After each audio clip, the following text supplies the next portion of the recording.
Why take one vacation with the family when you could take all of them?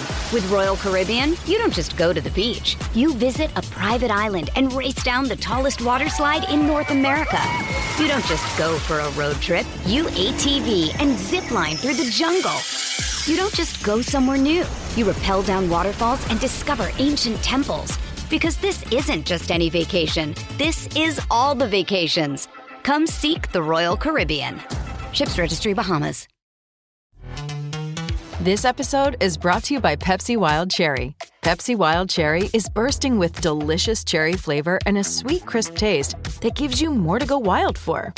Getting wild may look different these days, but whether it's opting for a solo Friday binge watch or a big night out, everyone can indulge in their wild side with Pepsi Wild Cherry. Also available in Zero Sugar. So grab a Pepsi Wild Cherry and get wild. Let me give you a big Labor Day surprise. Most people think if we all exercise the same and eat the same, we'd all look the same. And let me tell you why that's wrong. Your body is unique and your metabolism is unique. I'm Lacey Green and I'm a super trainer at Body. That's BODI.com. And you can't see me, but I don't look like your average personal trainer. I'm curvy and I'm proud of it. So I created a program for beginners only on the Body app to show people like us how to get incredible results and be our version of happy and healthy. This isn't just workout videos. It's people like you and me. It's community. It's incredible trainers. It's easy to follow nutrition and mindset experts to help you reduce stress and just feel better. And you can get started with my new program called For Beginners Only. Now, here's the big surprise. If you go to body.com right now, that's BODI.com, not only can you get everything Body has to offer at 50% off with an annual membership, you'll also get an additional 20% off, but only during Labor Day weekend. Let's do this together. Go to body.com. That's body with an I.com.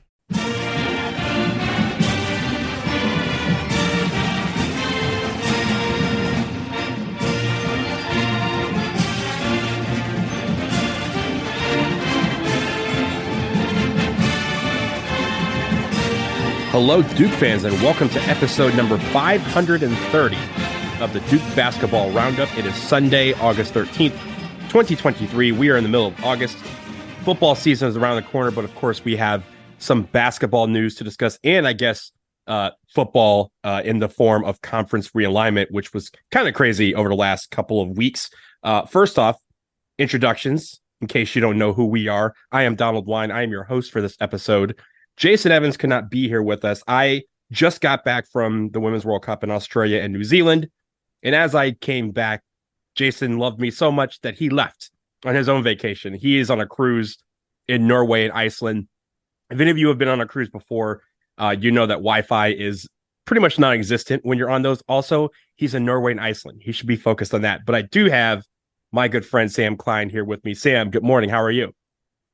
Just at home. Just regular at home, no trip. So, Donald, I guess very quickly, despite the disappointment of the U.S. women's national team, how was the trip? The trip was great. Yes, results notwithstanding, New Zealand, Australia. I've been to Australia before. New Zealand, I had not been to. The last episode that we recorded, I recorded from Auckland.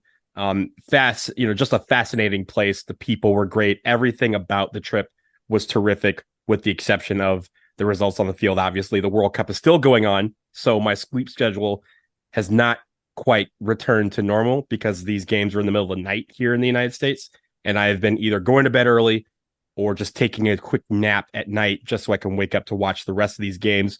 I have one more week of that, but I think I'll talk more about the soccer side of things over in my podcast, the USA Soccer Cast. So if any of you want to go over there and listen to that, there will be a couple of episodes this week kind of recapping the World Cup experience. But great time. Glad I went.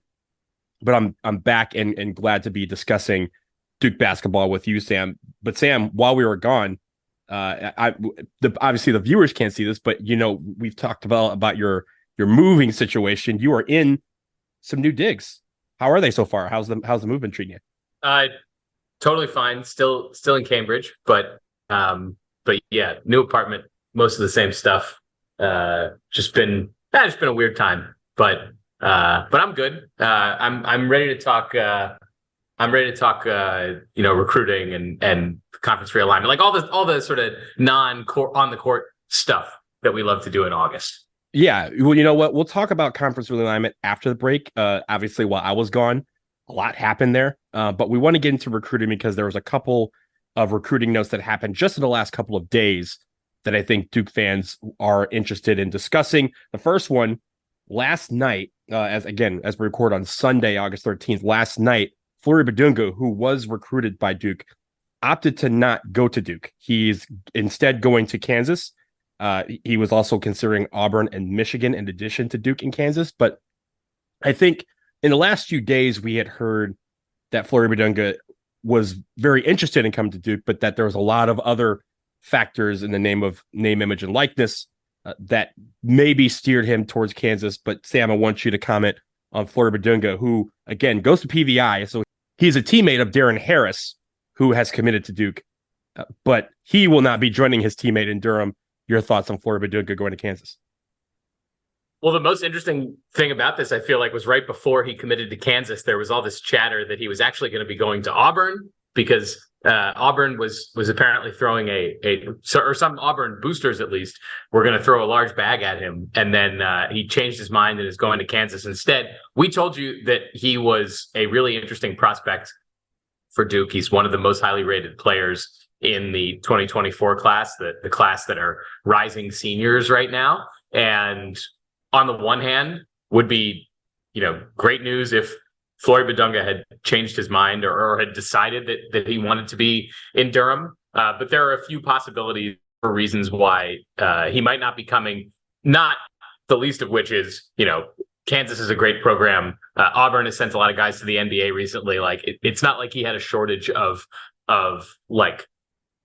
mediocre options and then Duke, right? Duke is losing a recruiting battle here to other, in the case of Kansas, blue bloods. And if Auburn came in second place here, a school that is recruiting pretty well in recent years. So I don't think this is something Duke fans should be getting themselves down on, but back to the situation, sort of in the front court for Duke. Kyle Filipowski's coming back this year. If he, continues on his path of wanting to stick around long enough to get his degree, I don't know how likely that is to happen, but if it does, then that's a guy who is, standing between Flory Badunga and 30 minutes a game.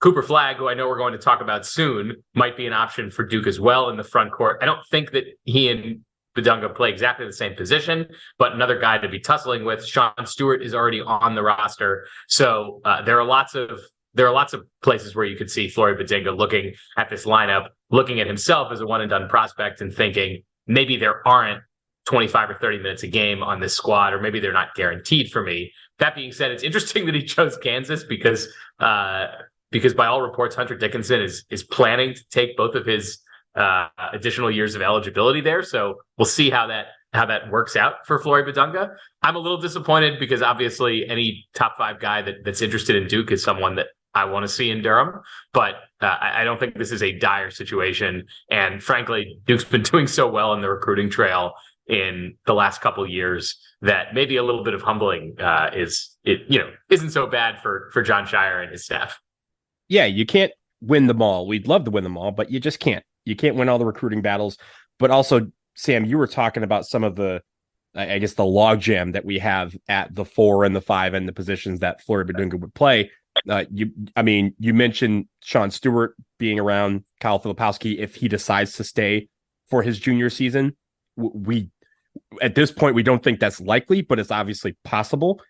You also have Christian Reeves, you have TJ Power, you have a lot of guys there who will be factoring into those 4 and 5 minutes that are going to be distributed. And like you said, if you are a one and done type of player, or you feel like you're a one and done type of player, you want to get as much minutes as possible. And, Kansas might be the place where he can get those minutes, even if he's playing alongside Hunter Dickinson. So it's funny, a school that has become kind of a one and done factory over the last few years, John Shire comes in and kind of gives us a little bit of stability and consistency, and that might have helped rule out one of the top players in the class from coming here.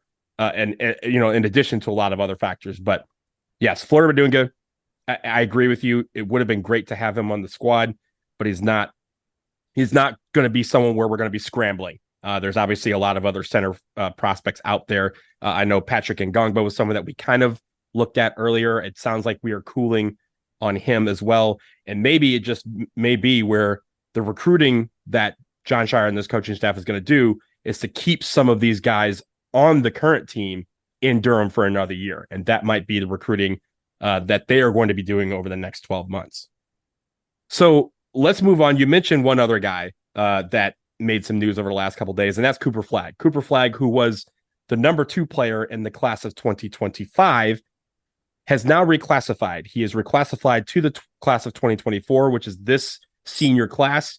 He will graduate from high school at the end of this academic year, and he is now the number 1 prospect in that class. That just tells you how good Cooper Flagg has been over the last couple of years.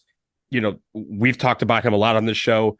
Between him and Cameron Boozer, these guys are, most people consider the top 2 players in high school, regardless of class. But now Cooper Flagg, who we've talked about his age, he will be 18 next year. He will be eligible, just barely eligible, to enter the NBA draft after his freshman year.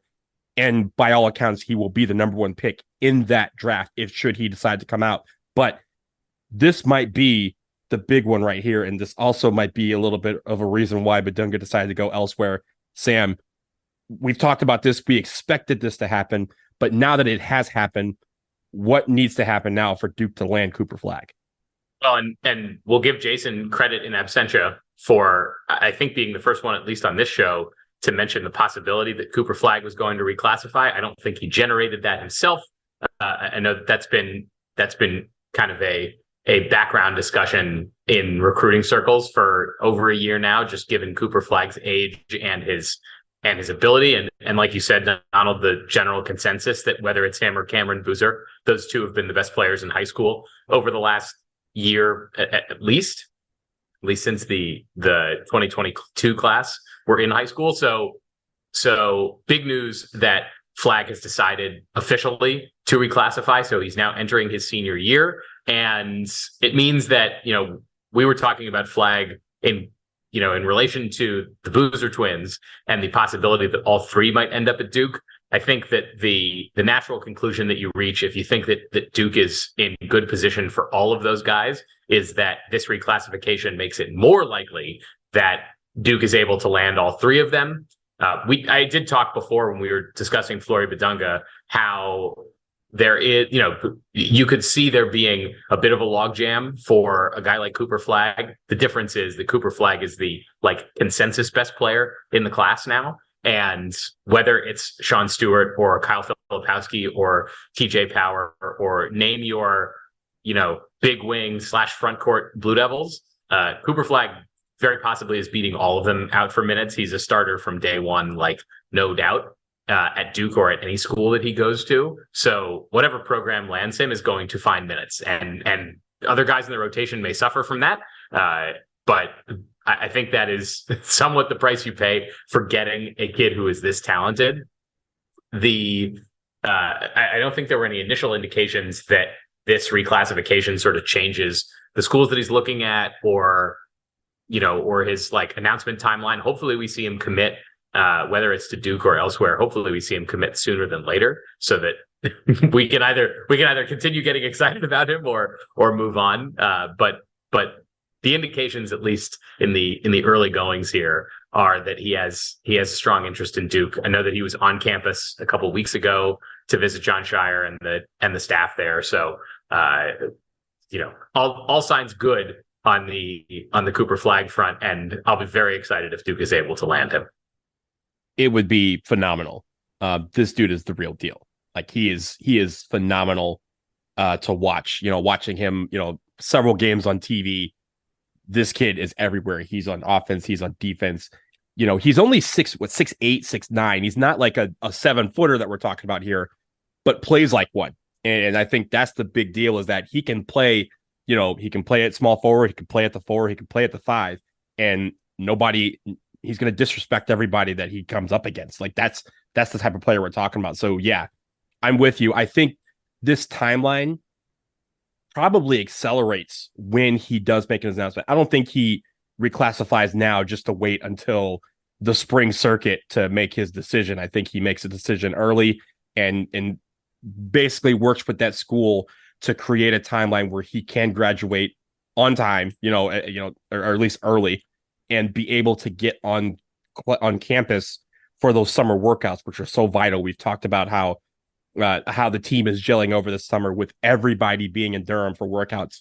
Cooper Flagg is probably setting himself up so that he can be at whatever team he decides to go to. He can be at that team for the start of those summer workouts to gel with his team and really get into the college experience. So, we've had this situation with Tyrese Proctor. He missed a lot of time last year because of the fact that he was playing for the Australian national team.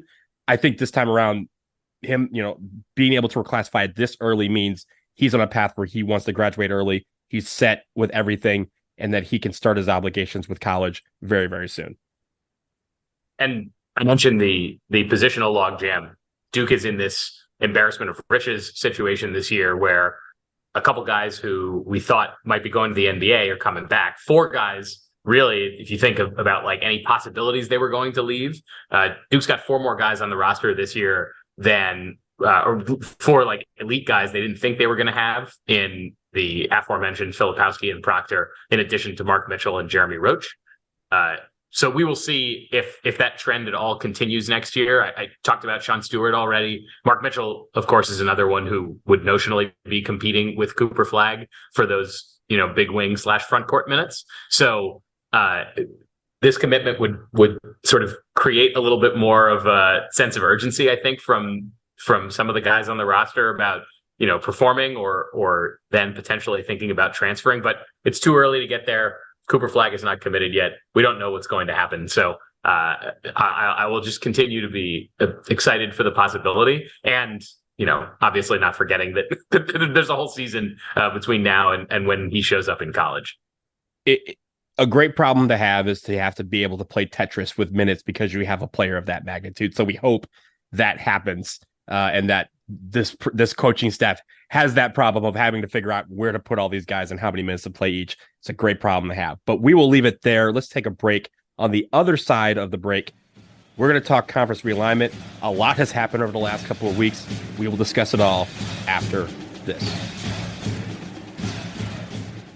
Let me give you a big Labor Day surprise. Most people think if we all exercise the same and eat the same, we'd all look the same. And let me tell you why that's wrong. Your body is unique and your metabolism is unique. I'm Lacey Green and I'm a super trainer at Body. That's BODI.com. And you can't see me, but I don't look like your average personal trainer. I'm curvy and I'm proud of it. So I created a program for beginners only on the Body app to show people like us how to get incredible results and be our version of happy and healthy. This isn't just workout videos. It's people like you and me. It's community. It's incredible trainers. It's easy to follow nutrition and mindset experts to help you reduce stress and just feel better. And you can get started with my new program called For Beginners Only. Now, here's the big surprise. If you go to body.com right now, that's BODI.com, not only can you get everything Body has to offer at 50% off with an annual membership, you'll also get an additional 20% off, but only during Labor Day weekend. Let's do this together. Go to body.com. That's body with an I.com. Why take one vacation with the family when you could take all of them? With Royal Caribbean, you don't just go to the beach. You visit a private island and race down the tallest water slide in North America. You don't just go for a road trip. You ATV and zip line through the jungle. You don't just go somewhere new. You rappel down waterfalls and discover ancient temples. Because this isn't just any vacation. This is all the vacations. Come seek the Royal Caribbean. Ships Registry, Bahamas.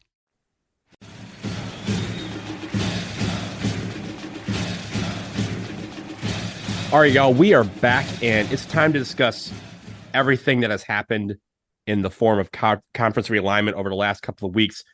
When I went to New Zealand and Australia back on July 24th, there was a Pac-12.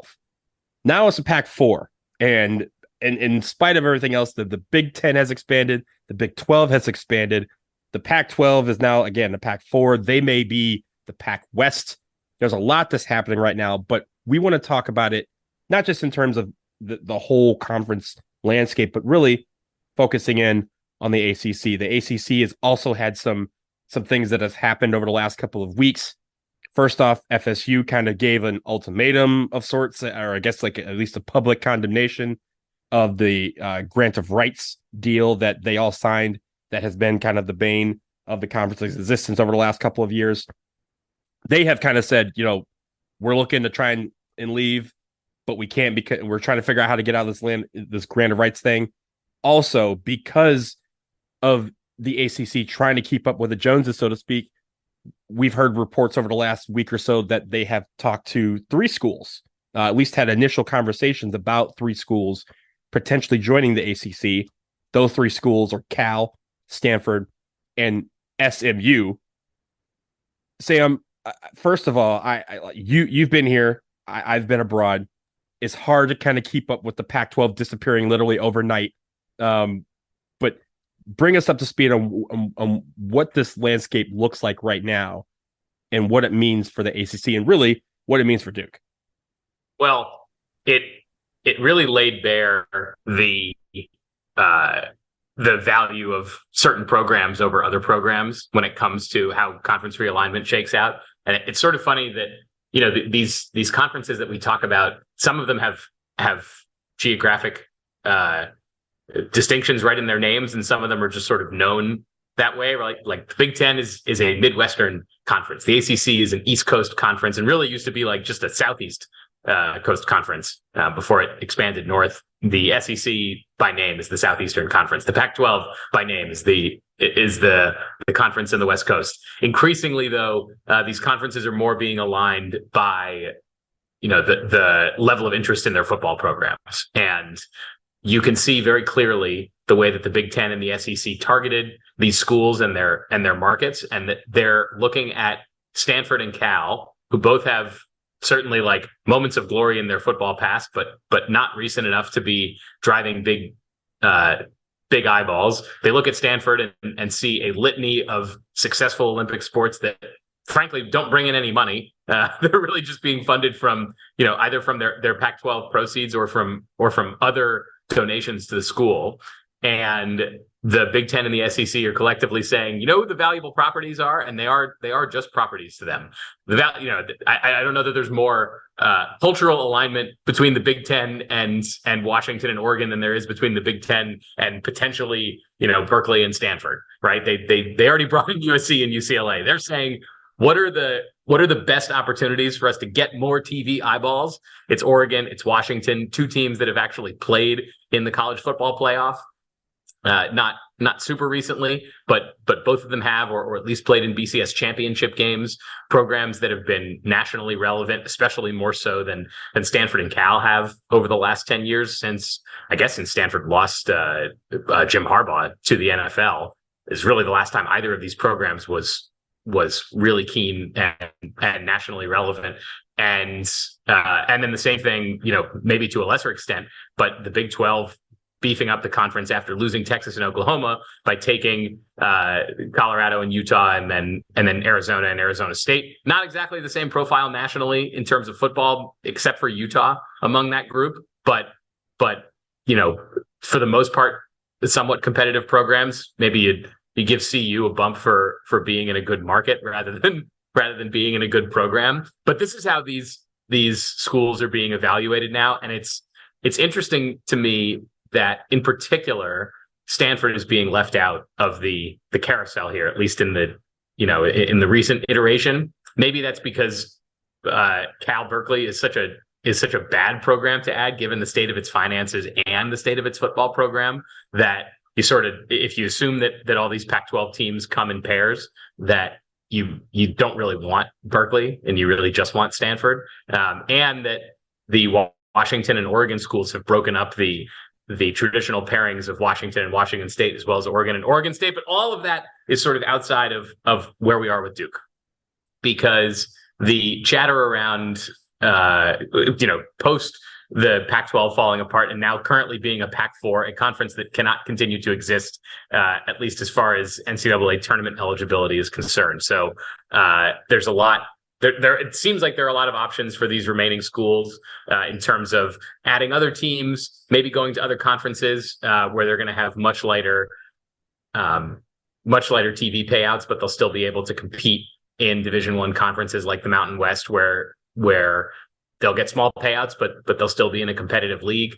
Unknown how all of that shakes out. But as it relates to Duke, the chatter as of Sunday morning is still that the ACC is considering Stanford and Berkeley, but that 4 schools, North Carolina State, Florida State, and Clemson, are not on board with this addition. The ACC would need at least one of those schools to change their mind to get to the supermajority that they need to approve any additions to the conference. But so at least according to the reporting, Duke is on board with adding Stanford and Cal to the ACC's lineup. However, let me tell you what an enormous nightmare it would be for the ACC to add these 2 schools. All right. Flying from Tallahassee or Miami to South Bend is like a couple hours of a trip. You could do it that afternoon and still play the game. It's not great, but you can do it. You can fly from Miami to Boston. It takes about 3 hours. To fly from Boston to San Francisco, heading west, takes about 6 or 7 hours in the air. It's about, it's approximately the same if you're coming from Syracuse or Pittsburgh. Maybe you shave an hour and a half off that trip. Those are long trips. Duke does. You all follow Duke men's basketball. Duke's going to play in Arizona next year as part of the home and home series with the Wildcats that they set up that's starting this fall in Durham. Duke very rarely travels away from Eastern time. Occasionally they'll play in Central time, like they'll play games in Chicago. But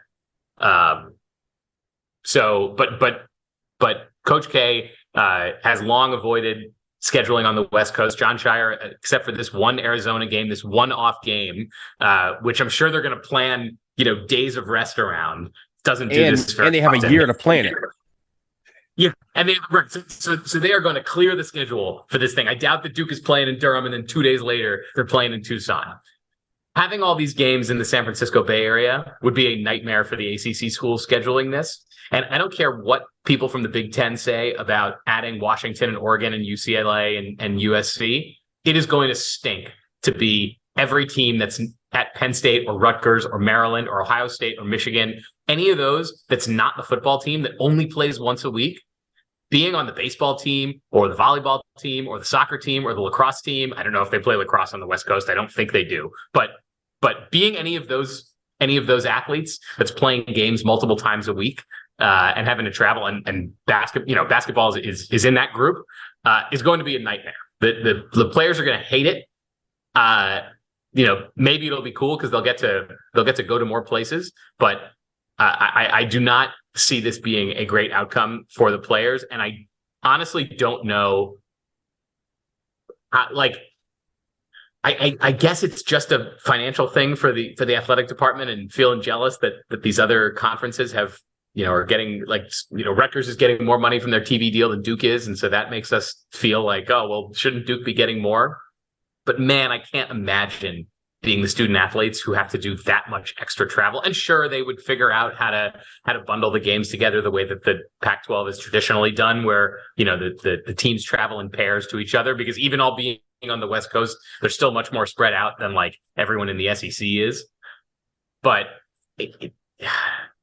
I don't know. I don't love it. It doesn't seem to make much sense to me. And it's also sort of an admission, not that we need to be convinced otherwise, but it is kind of an admission that the ACC is just, picking up the dregs of whatever the Big Ten and the SEC and to some extent the Big 12 didn't want. I think when you talk about, you have to kind of take football and even men's basketball and set them aside when you talk about the logistics of travel. As much as you just are correct in how the logistics of those games are going to be bad, they have one thing over the rest of the sports, and that's they have charter travel, right? Like football does not fly Delta. They don't fly United. They don't fly American. They don't fly Southwest. They have charter flights. And I travel all the time for soccer. I'm all over the place, as you know. I see all of these Olympic sports from all these different schools, and they're on the same planes as I am. They're in middle seats. They're, on, flying standby because their flight was canceled. You see this all the time. Games get canceled or postponed because people can't get to the places because of weather, because of mechanical delays, or what have you. Football and men's basketball do not have to deal with that. And it's still going to be an issue for them because we can't get some of these guys. And I'm not saying Duke is complicit in this, but I went to Miami as well. I know a lot of people at all these schools. There are guys who can't show up for class on Monday after playing at home. They're going to go to, especially like even Rutgers. Take Rutgers, for example. Rutgers is going to go to UCLA for a game and then come back. And then you're going to expect all those guys to be at class on Monday. That's not going to happen. Like just jet lag is going to rule you out for a day. Like that's how that works. They're going to spend all day Sunday flying back because they're not going to fly. They're either going to take a red eye, which is going to be terrible, or they're going to fly back all day Sunday, which renders Sunday obsolete. And then they have to catch up on schoolwork and all this stuff on Monday. That's going to be some of the new reality for all of these athletes. But really, when it comes to the volleyball players, the golf players, right? Like fencing, swimming, look, Cal, Stanford, very big at swimming, right? Swimming and diving. Duke, very big at swimming and diving. Is going to be, if they play, like they're going to have to travel cross country to do that. Guys, that's not something that you could just fly across the country and go, all right, let's jump in the pool and do the swim meet. Like they need preparation time as well. And being able to fly commercial, or at least having to fly commercial, doesn't render you the ability to do that. So I think this is what's going to be lost in this.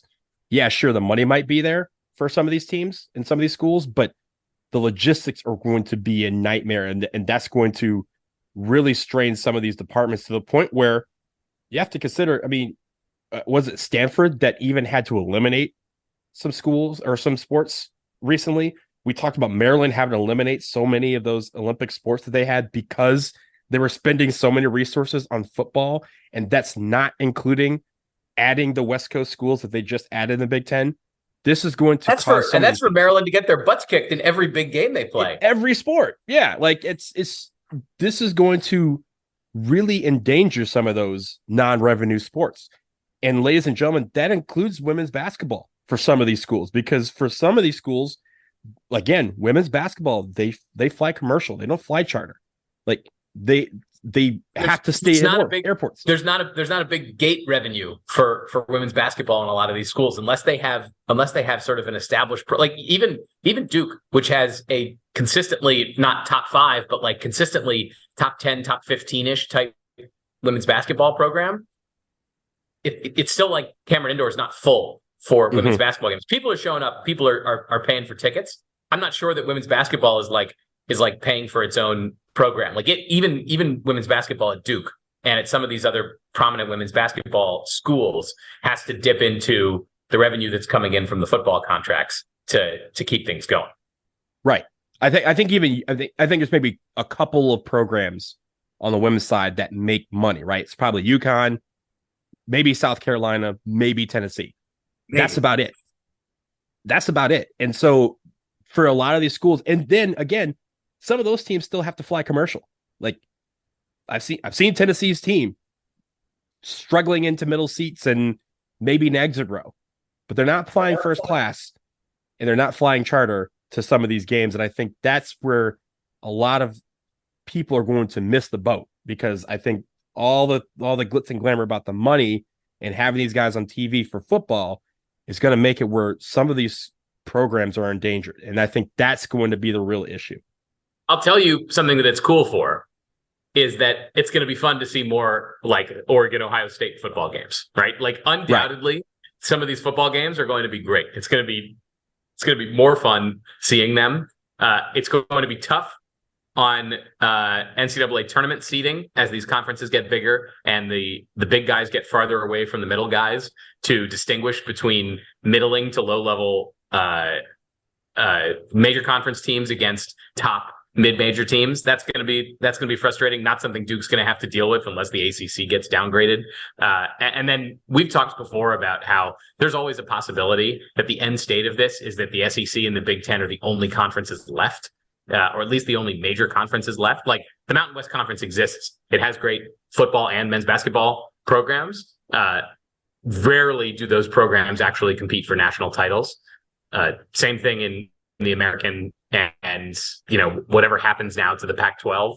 Notre Dame's probably the only program like nationally that maintains even a pseudo independent profile and manages to be competitive in these sports. Obviously, it's in the ACC for basketball, but not for football. Stanford might and Cal might choose to go the way of Notre Dame and take on an independent football schedule and figure the rest out in a different conference. I don't know. It is interesting to me, coming back to the ACC, Donald, that there are those 4 schools that don't want Stanford and Cal to join, and everybody else seems to be on board with it. I'm curious what Duke's thinking is on including them versus not. It might just be the survival of the conference, and that maybe they'd bring the sort of average value of the ACC up, because I imagine that Wake Forest and Pittsburgh and maybe some of these other schools have less of a draw than Stanford and Cal do. I don't know. I don't know how valuable any of them are as television properties, if you will, if you want to value all this in terms of assets as opposed to talking about them like they're schools and people. But we'll see. We don't know where this ends up. As far as ACC programs, like Florida State seems to be banging the drum about how they need to be making more money to be competitive with the SEC. So I don't know. It's all very frustrating and confusing that we can't just accelerate to the end state here and find out what happens. Yeah. Well, you also mentioned, right, there's 6-7 years ago, 10 years ago, when conference realignment happened in this kind of robust way the first time, it was about TV markets, right? And so while those aren't the main reasons why conference realignment is happening now, I'm sure those are all qualities that are still, looked at and considered when it comes to trying to add a team to a conference. For example, Cal, Stanford are in the San Francisco Bay Area market, which is one of the biggest TV markets in the country. It's also one of the most, fertile places for recruitment when it comes to football. A lot of great football players come from that area. A lot of great basketball players come from San Francisco, San Jose, Oakland, that area. So I'm sure some of these schools are like, hey, another opportunity to kind of find a fertile recruiting base from which you can gather a lot of players. And also, again, some of these non-revenue sports, a lot of athletes come from the San Francisco Bay Area. So maybe that is what's enticing some of them. Also, both are great academic institutions, which again is way down the line when it comes to consideration. But for some of these schools like a Duke or Miami or even a Wake Forest, maybe that is encouraging to them that, hey, we're going after a school that is great in academics as well as having high profile non-revenue sports and even, football and basketball programs that people at least consider somewhat relevant. So it's interesting. I just think, the ACC, I remember when they brought in Louisville and Notre Dame and everyone's like, yo, they don't touch the Atlantic coast. How can they be part of the Atlantic Coast Conference? And now we're going to have an all coast conference if you add Cal and Stanford. It's all interesting to me. I think the quickness with how it's happened, again, I was gone for 2 weeks and the Pac-12 disintegrated in 2 weeks. Like after a whole summer of being intact, after a whole couple of years of kind of fighting off some of these, other big conferences from stealing some of their teams, they just went bye-bye in the span of a couple of weeks. I think that is what's the most shocking to me. But at the end of the day, the ACC, I think they're going to have to address this granted rights issue. We've discussed this on the show many times, but that granted rights issue is going to be an issue until it is resolved. But I think the only thing that the ACC can say is if they get rid of it, then some of these teams that you talked about, the Clemsons and the Florida States, maybe even the UNCs, the UVAs, they're gone. And I think that is where they're trying to figure out how to keep this intact, this conference intact, while making it more enticing for other teams to want to be a part of it and to keep some of the people at home. So a lot is still going on. It feels like this is going to happen more over the next couple of weeks. We're going to get maybe some more resolution up until the start of college football season, which is in just a couple of weeks. So we will leave it there for that. Donald, I have one intriguing thought exercise for you. Okay, let's do it. what happens, or do you think that there's a possibility that a bunch of the SEC schools band together and decide to vote out schools like Vanderbilt, or that the Big Ten schools get together and decide to vote out schools like Rutgers and Northwestern at some point? Or are these schools like these schools that sort of have these middling programs? And by the way, if Duke was in the SEC, that there might be a similar conversation, other than the fact that Duke has arguably the most basketball program. But do you think there's a world where we get to the point in conference realignment where the haves within the have conferences decide to kick out the have-nots that are in the have conferences? Oh, yeah. I think we're way closer than most people think. I think when you talk about, again, if the SEC is able to pull Florida State, Clemson, maybe even a Miami away from the ACC, they would gladly remove probably Vandy, Missouri. They'd probably kick those teams out in a heartbeat to add those two, because, again, the money that they're going to get, whatever payouts they have to give teams to go bye-bye, is going to be offset by the amount of money that is coming in with these schools. And I honestly think, in the case of Florida State and Clemson, that's kind of what they're waiting for, is that opening where they can get out of the grant of rights, but also the SEC kind of says, we'll make room for you over here. We just got to get rid of these two teams over here. I think in the Big Ten, I don't know about Rutgers. I would say probably Rutgers, because there's not a lot of loyalty there, right? They just got there. Maybe Maryland gets booted again, but the ones that I heard about were kind of more established teams: Minnesota, Northwestern, Purdue, Indiana. Like, those are schools that were being thrown around, and I don't necessarily think that those teams are going to go out of the Big Ten. I think there's, again, a lot of loyalty there, a lot of rivalries that have been built between schools there, enough where they can keep them. But I do think we're almost at the point where, I think there's going to be teams that say, hey, we'll come in as long as, you make room for us. And SEC and Big Ten could say, let's do some trading here. I'll give you these two schools for this school to be named later, right? Like, in a way, they, if you take the collective action of the schools that have left the Pac-12 for the Big Ten and the schools that have left the Pac-12 to go to the Big 12, they've sort of like done this voting themselves. Mm-hmm. It doesn't seem like they colluded with each other on it. But there's a little bit of like, all right, who are we like voting off the island here? The other thing that I'd be curious about, and I have a number of friends that are University of Colorado alumni, but I'd love to know the discussion there about CU, which left the Big 12 just a few years ago, to now go back to the Big 12, to not play Texas and to not play Nebraska. The schools that like were there, were some of their big rivals once upon a time. Nebraska and Colorado was one of the big rivalries in college football. Was a real rivalry. Yeah, they did not like each other. No, those games were also always great. But they don't play in the same conference. So anyway, I think also, I'm good here. Yeah, well, even just to put a bow in it, I think before, even when we talked about conference realignment a few months ago, the whole, teams were kind of tied together. That has gone by the wayside too. As you mentioned, the Oregon teams split up, the Washington teams split up. There's a lot of, I think there's going to be a lot of interesting scenarios here where I think before you could say, hey, Virginia Tech, who entered the ACC because UVA lobbied for them to join because they were kind of bound by this. Will UVA or Virginia Tech, will they leave and take the other with them? I don't know that's necessarily going to happen.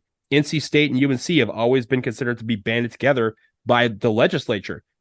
Could UNC say, no, let's take Duke and let's go to the Big Ten, or take Duke and go somewhere else? That's a question too. There's a lot of things that need to be kind of sorted out.